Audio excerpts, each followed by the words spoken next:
Hello दोस्तों, नमस्कार। मैं हूं डॉक्टर बलबीर सिंह। आप देख रहे हैं यूट्यूब चैनल क्वेश्चन इंडिया। दोस्तों, आज जो बात करेंगे वो करेंगे हरियाणा के अंदर जो सोशल इकोनॉमिक बैकवर्ड आप कहें या फिर ये कहें कि सोशल इकोनॉमिक जो क्राइटेरिया के तहत 5 एडिशनल नंबर रिक्रूटमेंट में हरियाणा गवर्नमेंट ने 2021 में देने की घोषणा की थी।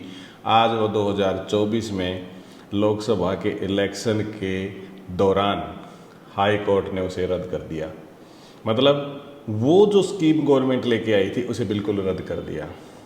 और अब क्या होगा, देखिए ये तो समय की बात है, क्योंकि गवर्नमेंट जो कह रही है वो कह रही है कि हम सुप्रीम कोर्ट जाएंगे इस डिसीजन को चैलेंज करने के लिए। आपने बहुत सारे न्यूज़पेपर में देख लिया होगा और ये खबर भी आपने पढ़ ली होगी, परंतु मैं क्या नया आपको बताने वाला हूँ, मैं उसके बारे में बात करता हूँ। दोस्तों, हम जो बात करेंगे वो इस बारे में बात करेंगे ये डिसीजन जो आया है, यानी कि 5% सोशल इकोनॉमिक बैकग्राउंड के आधार पे जो नंबर दिए जा रहे थे, जैसे जिसके पिताजी नहीं हैं या जिसके घर में कोई भी सरकारी जॉब नहीं है, उसे 5 नंबर जो एडिशनल दिए जा रहे थे, उस पे हाई कोर्ट ने क्यों रोक लगा दी। और रिक्रूटमेंट यदि उसके तहत हुई है तो उनको दोबारा भर्ती करने के लिए भी बोला गया है।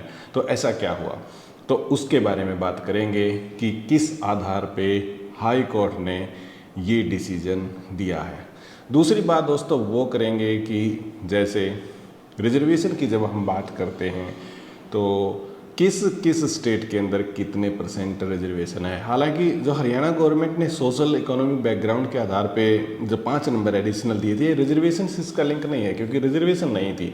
ये तो रिक्रूटमेंट के अंदर 5 नंबर एडिशनल थे। मतलब आप ये समझिए कि किसी की मेरिट बननी हो तो 5 नंबर उसे एक्स्ट्रा दिए जाएंगे रिक्रूटमेंट में। तो ये था मेन प्रोसेस।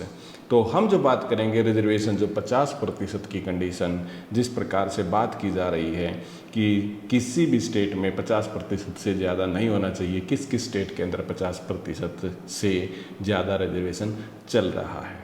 और दोस्तों, जो तीसरी बात और बड़ी इम्पोर्टेंट बात ये मानता हूँ कि वो बात करेंगे कि हमारे जो युवा साथी हैं जो यानी कि जॉब की वेट कर रहे थे, चाहे ग्रुप डी की बात कर लें, ग्रुप सी की बात कर लें, तो उन सब को क्या करना चाहिए। मतलब इस प्रकार से भर्ती यदि फंसती रही, जैसे कुछ अपोजिशन जो पार्टी हैं वो क्लेम कर रही हैं कि सरकार जानबूझ के लूप होल छोड़ती है, तो क्या इन लूप होल में फंस जाना चाहिए या फिर कोई और तरीका है उनको बचने के लिए, उसके बारे में आज बात करेंगे। दोस्तों, इस वीडियो को पूरा देखने के लिए आप बने रहिए मेरे साथ।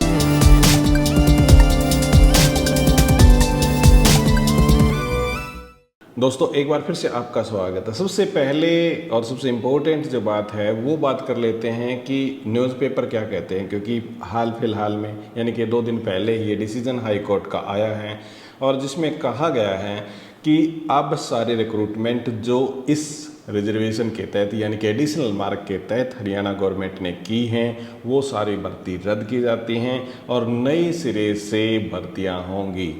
और नए सिरे का मतलब है कि यदि 5 नंबर एडिशनल किसी भी रिक्रूटमेंट में दिए गए हैं तो वो सारी भर्तियां रद्द होंगी और सरकार को 6 महीने का टाइम दिया गया है।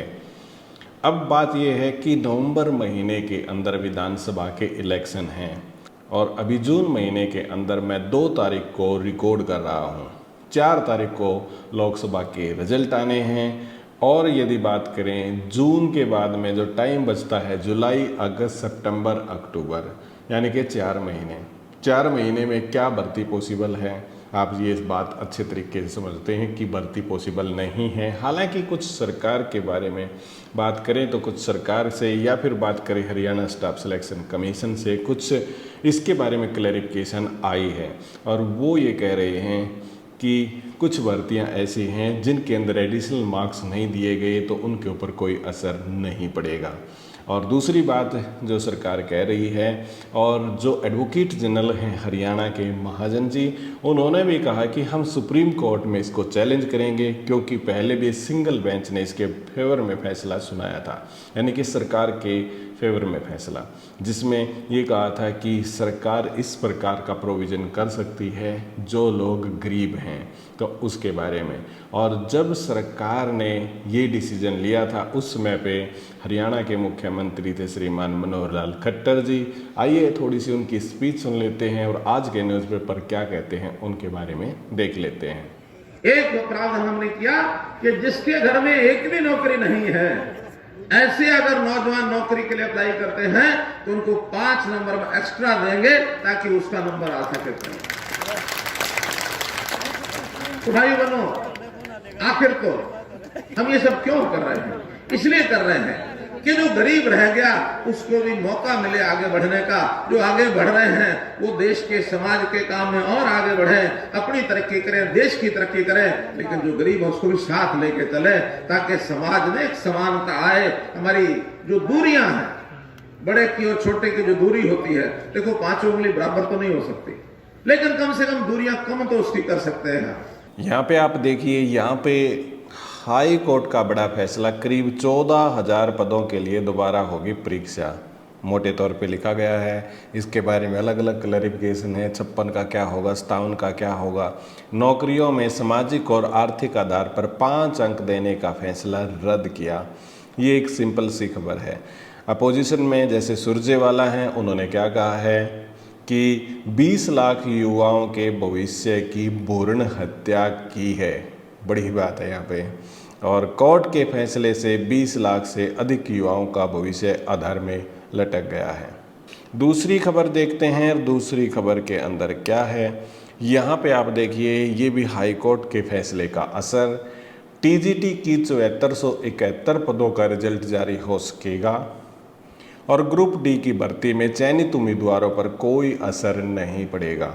Below to state, High Court quests socio-economic reservation in job और High Court ruling declare the socio-economic reservation as unconstitutional। इसके बाद में दोस्तों, ये सारी तो हमने न्यूज़पेपर के अंदर जो कटिंग आई हैं, जो खबर आई हैं, वो देखी और ये भी सुना कि जो उस समय के मुख्यमंत्री थे श्रीमान मनोहर लाल खट्टर जी, उन्होंने इसके बारे में क्या कहा था। सोशो इकोनॉमिक जो क्राइटेरिया अडॉप्ट किया गया था 5 नंबर एडिशनल देने का, और ये ग्रुप डी के अंदर 10 नंबर थे। तो उसके बारे में अब जो नए मुख्यमंत्री हैं सैनी साहब, नायब सिंह सैनी जी, वो क्या कहते हैं उनकी बात सुनिएगा। और वो बताते हैं कि हम इसको हाई कोर्ट के डिसीजन को सुप्रीम कोर्ट में चैलेंज करेंगे। आइए उसको भी सुन लेते हैं। हाँ, देखिए, माननीय कोर्ट ने जो फैसला दिया है, पहले भी क्योंकि सरकार की जो सोच रही है गरीब व्यक्ति को कैसे विकास की मुख्य धारा में जोड़ा जाए और एक सिस्टम से जोड़ा जाए, क्योंकि गरीब व्यक्ति की आज तक किसी ने सुनी नहीं। गरीब व्यक्ति को उसके हालात के ऊपर छोड़ा गया, उसका शोषण किया गया, खाली उसको वोट बैंक तक इस्तेमाल रखा।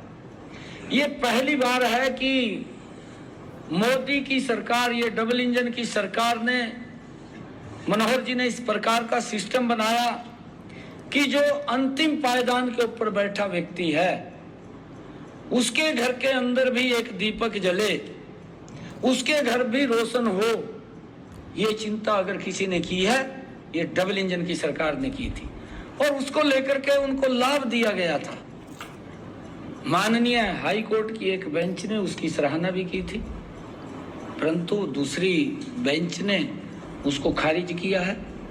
गरीबों को वो हक मिले, गरीबों के घर में वो दीपक जले, वो प्रकाश आए, ये सरकार की सोच है। और इस लड़ाई को हम माननीय सुप्रीम कोर्ट तक मजबूती से लड़ेंगे। नायब सिंह सैनी जी अब हरियाणा के मुख्यमंत्री हैं, उनकी स्टेटमेंट को आपने सुना और उससे थोड़ा सा ढांढस, उससे थोड़ा सा धैर्य जरूर आता है। जो बच्चे तैयारी कर रहे हैं या फिर जो बच्चे ऑलरेडी जॉब के अंदर हैं, उनको थोड़ा सा समय और थोड़ा सा कॉन्फिडेंस ज़रूर मिलेगा उनके स्पीच से। परंतु एक न्यूज़ देखिएगा जिसकी हम नेक्स्ट स्टेप की बात करते हैं कि ये हाई कोर्ट ने ये डिसीजन क्यों दिया, यानी कि क्यों क्लैश कर दिया और क्यों क्वेश कर दिया, क्यों इस डिसीजन को अनकॉन्स्टिट्यूशनल बताया है उसके बारे में बात कर लेते हैं। और यहाँ पे ट्रिब्यून के एक आर्टिकल को मैं आपको दिखाता हूँ, इसे देखिए। इसके अंदर क्या है, high court question socio economic criteria in Haryana government job. और सार्थक गुप्ता ने क्या बताया है कि आर्टिकल 14, 15 और 16 की यहाँ पे सरेआम वायलेशन की गई है। इसी के साथ में यदि आप नीचे देखेंगे तो मैं आपको एक चीज़ और दिखाता हूँ। यहाँ पे क्या कहता है, criteria further discriminate on the basis of domicile and descent which are prohibited markers under the article 162 of the constitution. 162 article और 14, 15 और 16 इनके बारे में बात करते हैं। इन्हीं के आधार पे हाई कोर्ट ने इसे अनकॉन्स्टिट्यूशनल कहा है, मतलब ये कि असंवैधानिक करार दे दिया। इसीलिए ये डिसीजन आया है, इसलिए कहा कि सोशो इकोनॉमिक जो क्राइटेरिया के आधार पे 5 नंबर गवर्नमेंट ने, हरियाणा गवर्नमेंट ने देने का निर्णय लिया था, वो गलत है। सबसे पहले देखते हैं 162 आर्टिकल को। ये आपकी स्क्रीन के ऊपर 162 आर्टिकल है और कॉन्स्टिट्यूशन ऑफ इंडिया के अंदर ये क्या बताता है कि स्टेट की पावर क्या है, एग्जीक्यूटिव पावर स्टेट की क्या है, कहाँ तक उसकी लिमिट है, कहाँ तक उसे जाना है। मतलब ये कहा है कि ऐसा नहीं है कि सेंट्रल गवर्नमेंट है, पार्लियामेंट है और स्टेट गवर्नमेंट कहीं तक चली जाए, अनलिमिटेड पावर उसे नहीं है। और यहाँ पे सोशो इकोनॉमिक जो क्राइटेरिया दिया गया है वो इसकी भी वायलेशन करता है। आर्टिकल 14 और इक्वलिटी बिफोर लॉ, समानता का अधिकार है, उसके बारे में बात की गई है कि स्टेट कैन नॉट, मतलब shall not deny to any person equality before the law.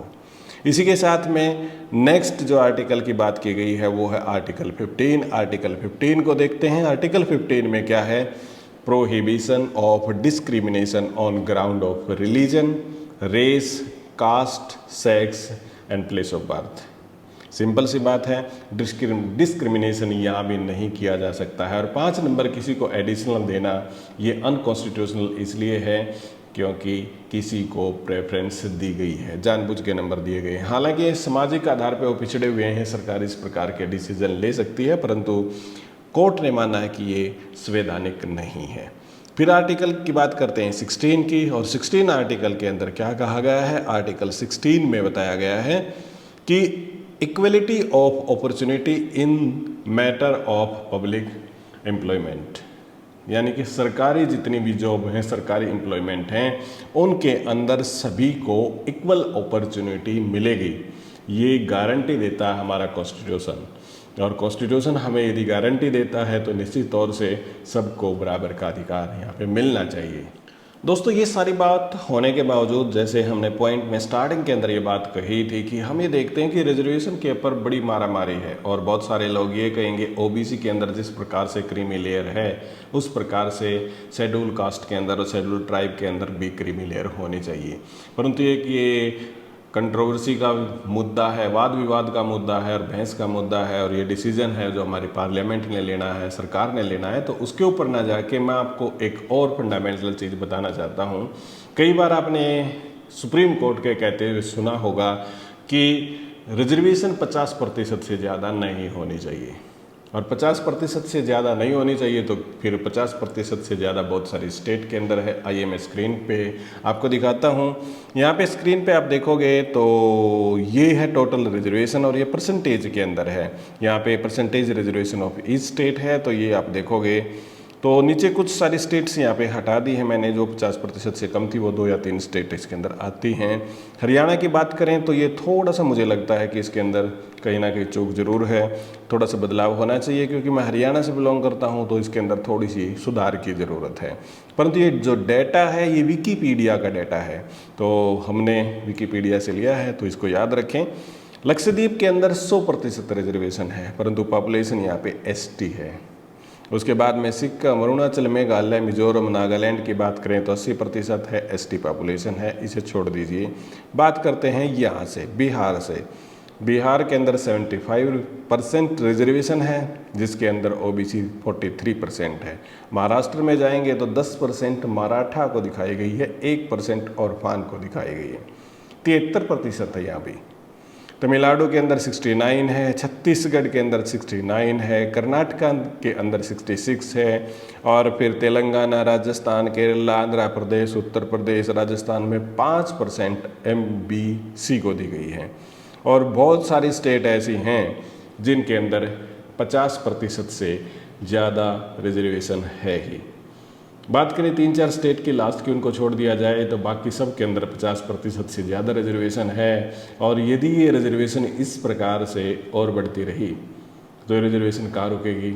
हो सकता है ये 90%, 100% पे जाकर रुके। और मुझे ऐसा लगता है कि यदि आप रिजर्वेशन देते हैं तो फिर ये 100% ही होनी चाहिए। पॉपुलेशन के आधार पे सबको ही रिजर्वेशन दे दो, मतलब अपने परसेंटेज, पॉपुलेशन के परसेंटेज के हिसाब से ही फाइट कर लेंगे लोग। ये तो था मेरा विचार। हालांकि रिजर्वेशन का इस प्रकार से क्राइटेरिया चल रहा है, विकिपीडिया के अनुसार मैंने आपको बताने की कोशिश की। दोस्तों अब बात करते हैं लास्ट, जिसके बारे में ये था कि हमारे जो युवा साथी हैं उन्हें क्या करना चाहिए।